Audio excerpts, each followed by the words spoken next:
Per vieną dieną visos pasaulio rinkos pakeitė kryptį.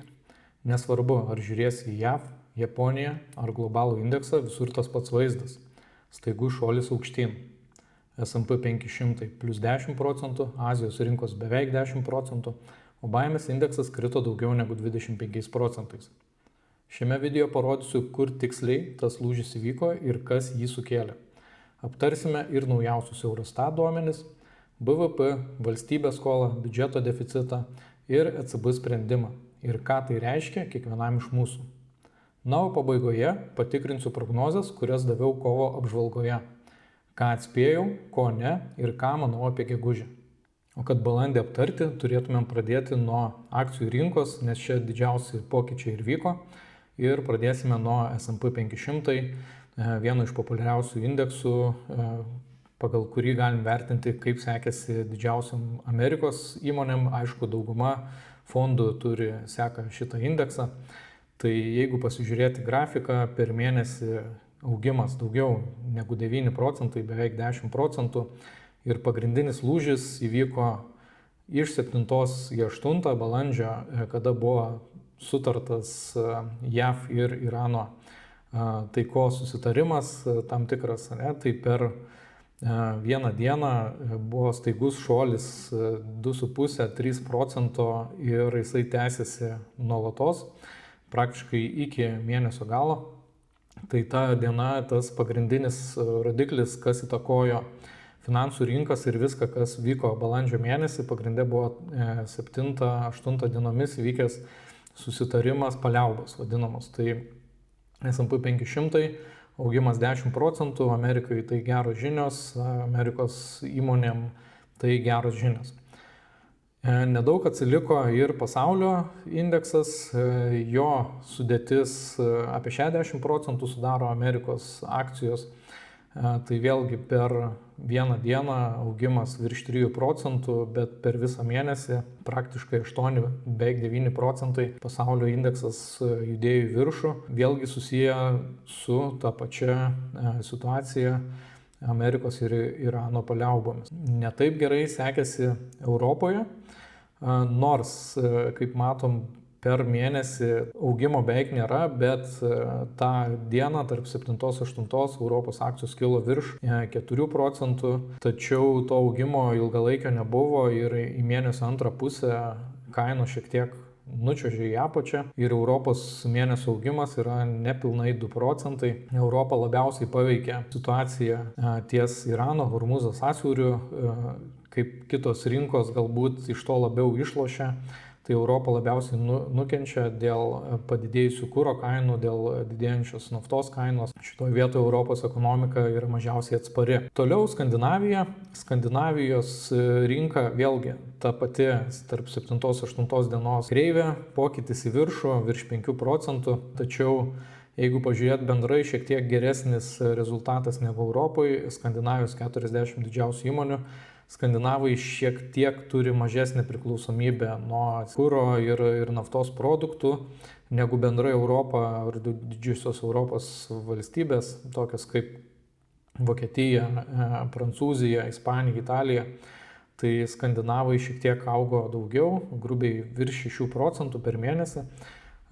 Tas matosi ir grafike. Toliau OMX Baltijos 10, populiariausias Baltijos šalių 10 didžiausių įmonių indeksas, jisai augo apie 2,5% per mėnesį, šiek tiek daugiau negu Europa, mažiau negu skandinavai, tačiau turėjo mažesnį įtaką būtent susitarimas tarp Irano ir JAV, nes kilimas kainų buvo prasidėjęs prieš tai, ir jisai tęsis taip tolygiai beveik visą mėnesį. Tai Baltijos rinka įtakojo labiau lokalūs veiksniai negu globalūs. Augimo tokio nebuvo kaip Amerikoje. Rinka yra labai sekli ir čia labiau įtakoja kiti niuansai. Apskritai pasiūla ir paklausa pakankamai smarkiai įtakoja, kaip sekasi rinkai, nes nėra tokia likvidi, kaip sakykime, Amerikos ar didžiųjų Europos šalių rinkos. Pereinant į Aziją, Azijos didžiausios ekonomikos, Kinijos CSI 300 indeksas, populiariausias 300 didžiausių Kinijos įmonių indeksas augo virš 6%, tačiau mėnesio pradžiam nebuvo labai gera, šiek tiek buvo kritimo ir aišku susitarimas tas pats paliaubų davė teigiamą impulsą ir toliau kilo. Kainos kilo pakankamai stabiliai ir jeigu taip pasižiūrėti, galbūt Kinija yra pakankamai priklausoma nuo Irano naftos ir konfliktas Hormūzo sąsiaurį jam tebesitęsiant tebėra priklausoma Kinija, tačiau praktiškai visą mėnesį buvo taikoma išimtis ir nebuvo blokuojamas Kinijos laivai, todėl Kinija pakankamai švelniai susitvarkė su Hormūzo sąsiaurio kitų laivų, tanklaivių blokavimu, jų laivai buvo praleidžiami. Jeigu paimti CSI 1000, kitas populiarus indeksas, jisai atspindi 1000 mažesnių įmonių Kinijos, jos augo dar labiau, augo virš 8% ir per taikos susitarimą, paliaubų susitarimą, turbūt tiksliau reikėtų sakyti, beveik 5% augimas ir toliau augimas tęsiasi. Tai vėlgi mažom įmonėm tai labai svarbu, galimos paliaubos, galima taika ir nebuvo didelių problemų, laivai toliau plaukia, tai kaip ir didžiosiam įmonėm teigiama įtaka. Jeigu pasižiūrėti į Japoniją, vėlgi tas pats nuo 7 iki 8 dienos virš 5% augimas ir Japonija buvo pasiekusi 60 000 indekso ribą pirmą kartą istorijoje ir dabar yra ties 59 000, tai Japonija augo beveik 10%. Labai svarbu Japonijai taip pat yra nafta iš Irano ir Japonijos laivų galbūt tiek nepraleidinėja, tačiau Japonijos kitas išskirtinumas, jie turėjo ir tebeturi labai didelį naftos rezervą, kurį naudoja ir trumpalaikiai naftos tiekimo sutrikdymai, neturi tokios didelės įtakos kol kas Japonijos ekonomikai ir to turimo rezervo kol kas Japonijai užtenka. Ir tas teigiamas pliūpsnis dėl laikinų paliaubų tęsiasi ir toliau. Situacijai nedidėjant, konfliktui nedidėjant, Japonijos įmonių akcijų kaina auga, tiesa, porą procentų nukrito nuo piko. Taigi, Azija augo beveik 10%, Kinija šiek tiek mažiau, Japonija daugiau. Ir jeigu pasižiūrėti apibendrinant kas vyko pasaulio akcijų rinkoje, baimės indeksas, matom, pirmas keletą dienų iki 7 dienos buvo labai didelis, 25, 27 ir net beveik 28, kas yra jau link didelio nerimo. Ir priminsiu, kad mažiau negu 20 yra stabilu rinkoje, nėra didelio nerimo. Tai būtent nuo 7 dienos iki 8 matom daugiau negu 25% baimės indekso kritimą. Ir jisai praktiškai likusi mėnesio dalį buvo apie 20 ir net šiek tiek mažiau. Šiuo metu yra apie 17, tai šiuo metu įrašinėju gegužės 4 dieną. Tai baimės indeksas pakankamai ilgą laiką buvo pakankamai žemose ribose, mažiau negu 20, kas rodo pakankamą ramybę artimiausių metų. Dar šiek tiek prie finansų rinkų ir kriptovaliutos, tai Bitcoinui balandis buvo vienas iš geriausias mėnuo nuo lapkričio piko, kai po to buvo kiekvieną mėnesį kritimas. Tai per balandžio mėnesį Bitcoino kaina pabrango daugiau negu 18%. Ir jeigu žiūrėti doleriais, kaina buvo pasiekusi 80 000, šiuo metu yra šiek tiek mažiau, bet kainos augimas tęsiasi visą mėnesį, taip pat, kaip ir matom, turėjo įtaką balandžio 7-8 dienos kilimas yra irgi apie 5% per vieną dieną ir toliau kilimų buvo vėlgi netgi geresnių, tai Bitcoinas pajudėjo į priekį. Bet jeigu įvertinti praeitų metų trečio ketvirčio pikus, kada kainavo virš 100 tūkstančių, beveik siekia 120 tūkstančių, tai kol kas bitkoino kaina yra apie 38% mažesnė visų laikų rekordo. Einam prie kito grafiko, prie tauriųjų metalų, prie aukso ir sidabro kainų. Aukso kaina per mėnesį krito beveik 3%, auksas atpigo nuo maždaug 4100 eurų už vieną unciją iki 3900 šiai dienai su trupučiu. Tai aukso kainos pigimas labiausiai įtakojo tai, kad Europos centriniai bankai nesuskubo didinti palūkanų ir kol kas dar, aišku, tas yra numatoma ateityje, bet kol kas nepadidėjo palūkanos, todėl finansų rinkom tai teigiama įtaka, o auksui nėra labai geras rodiklis, aukso kaina šiek tiek pamažėjo. Ties su auksu lyginant pakankamai smarkiai pabrango. Ir dar vienas grafikas, aukso ir sidabro grafikas, vadinamas mint ratio, kuris parodo, kiek sidabro uncijų reikia norint įsigyti vieną aukso unciją. Tai per mėnesį šiek tiek sumažėjo tas skirtumas, nėra didelis, labiau simbolinis ir šiai dienai reikia apie 61 unciją. Tai istoriškai yra sakoma, kad tarp 50 ir 80, jeigu šitas santykis yra, tai nei auksas, nei sidabras nėra labai pervertintas vienas kito atžvilgiu. Ir istoriniais duomenim, jeigu pasižiūrėti, sakykime, kokį ilgesnį laikotarpį, yra buvę visokių, yra buvę ir 30, yra buvę ir 130. Tai per paskutinius metus, kada auksas buvo smarkiai pervertintas, dabar sidabro, būtent eilė galbūt sidabras buvo šių metų sausio gale smarkiai gavo vertę aukso atžvilgiu ir buvo tas santykis sumažėjęs mažiau negu 50, kada rodo, kad sidabras yra smarkiai pervertintas aukso atžvilgiu. Tai šiai dienai grįžo į ilgalaikį istorinio normas galbūt ribas. Tai šitas santykis nebūtinai parodo, kad čia būtinai reikia pirkti ar auksą ar sidabrą tuo momentu, tiesiog tai yra viena iš galimų investavimo strategijų. Sekantis grafikas, ką noriu pasidalinti, tai yra naftos kaina.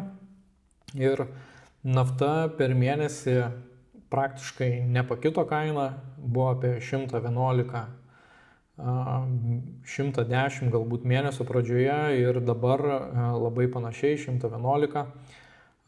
Kainos kritimas buvo būtent vėlgi paliaubų susitarimo metu, krito 16% ir daugiau. Ilgą laiką buvo apie mažiau negu 100 kaina ir kol kas paskutinius mėnesio, balandžio mėnesio pabaigoje pasiekė 110, virš 100, 110, 114 ir laikosi jau gerą savaitę tokiam grafike. Tai kadangi konfliktas iki galo nėra išspręstas, tai naftos kaina pakankamai aukšta, laivai yra blokuojami, ilgalaikių paliaubų neina sutarti, tai kol kas naftos kainai kritimos nenusimato iki geresnių naujienų. Tik bus paskelbtos geresnės naujienos, paliaubos ar taikos susitarimas, naftos kaina turėtų smarkiai kristi.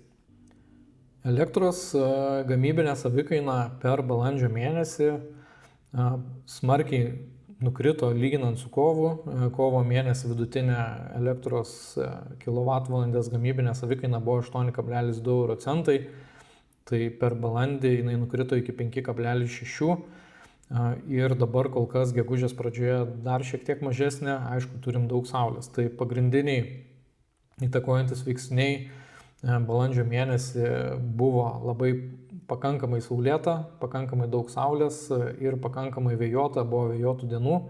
Tai Lietuva pakankamai daug prisigamino atsinaujinančios energetikos. Tokiu būdu savikaina smarkiai sumažėjo. Ir jeigu palyginti su praeitų metų balandžio mėnesiu, praeitais metais balandžio mėnesį savikaina buvo apie 7,5 euro centų. Tai dabar 5,8 yra pakankamai didelis kainų skirtumas į gerąją pusę. Tiem, kas turi biržos planą elektros, labai gera žinia, jūs mokėsite ir mokėjote mažiau. Dar vienas grafikas, kuriuo noriu pasidalinti, tai yra euro ir dolerio pora, būtent euro dolerio santykis. Ir per mėnesį euras pastiprėjo nepilnai 2 procentais, 1,7 procento, nuo maždaug 1,15 iki 1,17. Ir ypatingai tas pastiprėjimas Europos mastu buvo vėlgi paliaubų susitarimas balandžio 7-8 dienomis, kai kilo beveik 1 procentu. Ir po to po truputį euras stiprėjo, buvo pasiekęs netgi eurą už 1 eurą 1,18 dolerio ir į antrą mėnesio pusę šiek tiek pamažėjo, tačiau išlieka teigiamas, palyginti kovo mėnesį euras silpnėjo. Tai pastiprėjęs euras reiškia, kad mums perkant produktus doleriais jie atpigo, ypatingai tai įtakoja naftą, tai jeigu, sakykime, nafta būtų pabrangusi tik 1,7 procento, kas panašiai ir yra, bet euras pastiprėjo 1,7 procento, tai naftos kaina mums galutinė, kaip ir pagal idėją turėtų nepakeisti. Tai euras kol kas stiprėja dėl įvairių globalinių dalykų ir ypatingai dėl to, kad Amerikoje, kaip bebūtų, yra neaiški politinė situacija, labai keičia Amerika savo kryptis, pasisakymus, ypatingai iš prezidentūros, administracijos, todėl doleriui tai neprideda patikimumo, o euro zona, kad yra pakankamai stabili, nesireiškia politiškai smarkiai, todėl euras ir stiprėja. Dar vienas grafikas susijęs su euru ir ypatingai mumis, tai Euriboro grafikai. Populiariausi grafikai pas mus yra Europoje 3-6 mėnesių, Lietuvoje ir 12 mėnesių. Tai per mėnesį labai smarkiai nepasikeitė 3 ir 6 mėnesių Euriboras, 3 mėnesių šiek tiek padidėjo labai nežymiai, nuo 2,12 iki 2,199. 6 mėnesių 2,5 buvo mėnesio pradžioj, dabar yra praktiškai tas pats, 2,5, labai neženkliai padidėjo, o 12 mėnesių nuo 2,9 pamažėjo iki 2,84.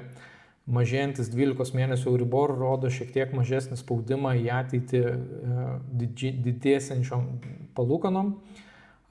Bet kadangi 3 ir 6 mėnesių Euriboras neženkliai padidėjo, tikėtina, vertinant tai, kad 12 mėnesių Euriboras yra dar pakankamai aukštas, kad ateityje Euriboro palūkanos šiek tiek didės. Ir jeigu pasižiūrėti 6 mėnesių grafiką, tai prieš pusę metų Euriboras 3 mėnesių buvo tik tai 2 procentai, ir dabar yra 2,2, tai ant 0,2 procento padidėjo.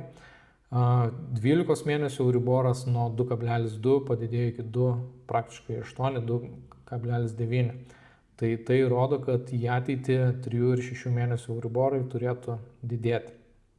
Ir susijęs su Euriboru, taip pat balandžio 30 Europos centrinis bankas turėjo posėdį, kuriame nusprendė nedidinti bazinių palūkanų, palikti ties 2 procentais, tačiau vis garsiau ir vis aiškiau duodama žinutė, signalas, kad birželio mėnesį tikėtina bazinės palūkanos bus padidintos. Tai lauksim, matysim, kaip bus birželio mėnesį. Sekantis skaidrę, noriu pasidalinti infliacijos rodikliais. Balandžio viduryje, kaip įprastai, Europos centrinis bankas patvirtina ir Eurostatas skelbia oficialias praėjusio mėnesio, tai šiuo metu kovo infliacijos rodiklius, ir oficialios kovo mėnesio infliacijos skaidrės grafikai nėra palankus Lietuvai. Lietuvos infliacija per kovo mėnesį pasiekė 4,4 procento metinė infliacija ir yra trečia didžiausia Europoje, didžiausia Rumunijoje 9 procentai. Kroatija šojo į viršų, Lietuva 4,4. Kaimynų estų infliacija sumažėjo 3,5, Latvijai 3,4, Lenkai 3,2 šiek tiek padidėjo. Jeigu žiūrėti bendrai Europos tiek eurozonos, tiek pačios Europos infliacija padidėjo per kovo mėnesį ir tai nėra geras ženklas ekonomikom. Ypatingai Lietuvoje mūsų kainos smarkiai paaugo ir tikėtina, kad augs dar labiau. Ir jeigu pasižiūrėti kitą grafiką, tai būtent šitame Eurostatas skelbė balandžio pačioje pabaigoje dar nepatvirtintus, bet numatomus infliacijos duomenis ir per balandį tikėtina Lietuvos bus 4,9, beveik 5 procentai, Liuksemburgas viršys tik tai ir Bulgarija. Ne visų šalių tiesa yra pateikti šičia duomenis, tačiau Latvijos šiek tiek pamažėjo lyginant su kovu, estai irgi šiek tiek turės mažesnį infliaciją negu turėjo kovą, tačiau Lietuva labai šauna į viršų, 4,9, beveik 5 procentai. Tai labai panašu, kad tokia infliacija ir didėjančios kainos išsilaikys, dimas ekonomikai. Dar vienas svarbus grafikas, tai yra biudžeto deficitas. Ir būtent Lietuvos biudžeto deficitas nėra labai didelis, minus 1,7 procento. Priminsiu, kad pagal Maastrichto kriterijų yra 3 procentai. Tai eurozona turi lygiai 3 procentus minuso, ES minus 3,2. Didžiosios senosios šalis turi labai didelį deficitą, sakykime, Belgija 5,7, Prancūzija viršyje, Vokietija neigiamas, Vengrija, Liuksemburgas. Labai nustebino Rumunija ir Lenkija. Tai su Rumunija gal kaip ir galima tikėtis, turi pasivyti ekonomiką, bet kaimynai Lenkai turi 7 procentų biudžeto deficitą. Suomijai virš 3 procentų, Slovakai virš 7 procentų. Tai Lietuvos biudžeto deficitas yra gan nusaikus, pakankamai, sakykime, daug yra erdvės dar. Aišku, nesakau, kad reikėtų pasiekti 3 procentus. Pas kaimynus Latvius yra mažiau negu 3 procentai, 2,7. Estai minus 0,8, kas ir yra vienas iš mažiausių rodiklių. Ir dar vienas Eurostato grafikas - valstybės skola lyginant su BVP. Paskutinį 25 metų ketvirtį, tai mums svarbiausia Lietuvos skolos su BVP santykis yra vienas iš geresnių Europoje, nesiekia 40 procentų, 39,5. Europos Sąjungos yra 81,7, eurozonos beveik 88 procentai. Daugiausiai skolos turi Graikija, 106 procentai, Italija virš 130, Prancūzija 115, Belgija virš 100 procentų, Ispanija virš 100 procentų. Taip pat Portugalija ir Suomija turi didesnius negu ES vidurkius. Mažiausią skolos procentą turi Estija 24 procentus, kaimynai Latvijai turi 47 ir priminsiu, pagal Maastrichto reikalavimus yra apie 60 procentų, tai Lenkai yra labai arti ribos. Lietuvos skola tikrai nėra didelė ir turim pakankamai erdvės skolintis daugiau, ypatingai skolintis galbūt, nesakau, kad reikėtų labai drastiškai, bet skolą galima didinti tvariam augimui, skatinti ekonomiką, vystyti kažkokius projektus ir neturėti didelės skolos nėra per daug irgi protinga. Reiškia, mes turime erdvės, galim kaip šalis pasiskolinti ir vystyti mums reikiamus projektus, infrastruktūrą, stiprinti gynybą. Tam turim pakankamai daug erdvės lyginant su ES. Pensijų fondai ir jų rezultatai. Tai per balandžio mėnesį buvo teigiamų pokyčių, tai pradžioje apžvelgsiu antros pakopos pensijų fondus.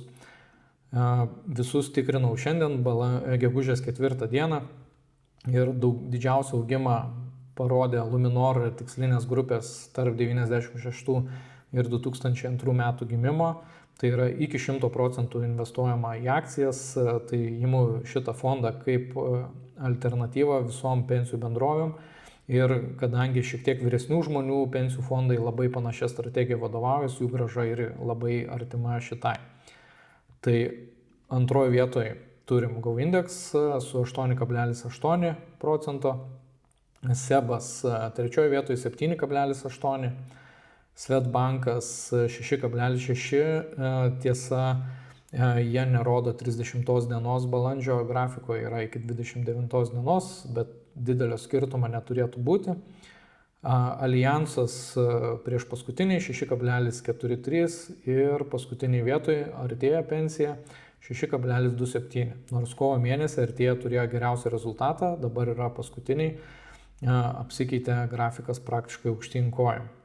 Ir trečia pakopa, apžvelgiu trečios pakopos akcijinius fondus, kiekvienos bendrovės populiariausia jų akcijinį fondą, tai yra ta, kuris investuoja į pasaulio ar kitas akcijas be obligacijų.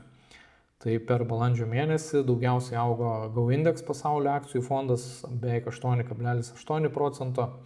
Swedbankas maloniai nustebino po kelių mėnesių vilkimosi uodegoj 8,35%. SEBas irgi 8,33, labai panašiai kaip Svedas. Luminor ateitis 7,1 ir mažiausia grąža Artėja ambicinga 6,86. Čia nėra Allianz fondų, kadangi Allianzas neturi trečios pakopos pensijų fondų, tik tai turi antrą pakopą. Tai jeigu bendrai pažiūrėti, tiek antroji, tiek trečioji pakopoje per balandžio mėnesį augimas labai panašus, taip kaip augo pasaulio akcijos, Amerikos akcijos ar pasaulio akcijų indeksas, visų praktiškai bendrovių 8 ar beveik 8%, išskyrus Artėja, kurie augo šiek tiek mažiau. Na ir einame į pabaigą, balandžio prognozės pasitikrinimas. Tai balandžio pradžioje prognozavau tam tikrus dalykus, kas vyks balandžio mėnesį, pabandom pasižiūrėti. Tai pirmas, sakiau, kad tiek Europoje, tiek Lietuvoje infliacija didės, taip ir nutiko. Tai Lietuva šoko į 4,9%, labai smarkus infliacijos šuolis. Taip pat spėjau, kad Euriboras šiek tiek auks, iš dalies ir atspėjau. 3 mėnesių šiek tiek pakilo, ilgesni terminai 6 ar 12 mėnesių arba nepakilo, arba šiek tiek pakrito kaip 12 mėnesių. Tai galim sakyti, pusiau atspėjau, pusiau ne. Naftos kainos sakiau, kad neturėtų mažėti, taip ir nutiko, per mėnesį praktiškai nepakito, nors svyravimų buvo, bet jeigu paimti, taip netgi šiek tiek yra padidėjusios. Elektros gamybinė savikaina spėjau, kad savikaina išliks panaši, suklydau, atpigo daug labiau negu tikėjausi dėl ypatingai gerų orų palankių atsinaujinančiai energetikai. Ir taip pat sakiau, kad Europos centrinis bankas palūkanų kėlimo tikimybė didės, taip ir nutiko. Tai diskusija dar labiau sustiprėjo, kad birželio mėnesį bus padidintos bazinės palūkanos. Iš 5 atspėjau, taip vertinčiau 3,5, pakankamai gerai. Ir einam prie to, ką planuoju gegužės mėnesį, ką bandysiu atspėti. Tai spėju, kad infliacija Lietuvoje toliau padidės, tai yra gegužės mėnesio infliacija. Ne? Tai naftos kaina turėtų mažėti, jeigu nebus naujų didelių sukritimų, ypatingai jeigu bus ilgalaikės paliaubos arba taika, tai smarkiai mažės, tačiau net jeigu ir smarkių kažkokių susitarimų nebus, turėtų mažėti. Bandau spėti dėl aukso, spėju, kad auksas turėtų nežymiai brangti, akcijų rinka auks labai nežymiai arba netgi galimas šioks toks kritimas, ypatingai jeigu negerės situacija artimuose rytuose ir infliacijos rodikliai pradės rodyti savo įtaką akcijom. Ir elektros gamybinė savikaina išliks panašiame lygyje kaip ir balandį. Bandau spėti, kad bus pakankamai žema. Tai tokios mano prognozės šiandieną. Einam į pabaigą. Štai balandžio mėnuo. Vienas sprendimas pakeitė viską, bent jau trumpam. Ar tai tęsis, sužinosime birželį. Jeigu apžvalga buvo naudinga, užprenumeruokite mano kanalą, pasidalinkite ir paspauskite mygtuką like. Ir kiekvieną mėnesio pradžia nauja apžvalga. Iki birželio mėnesio.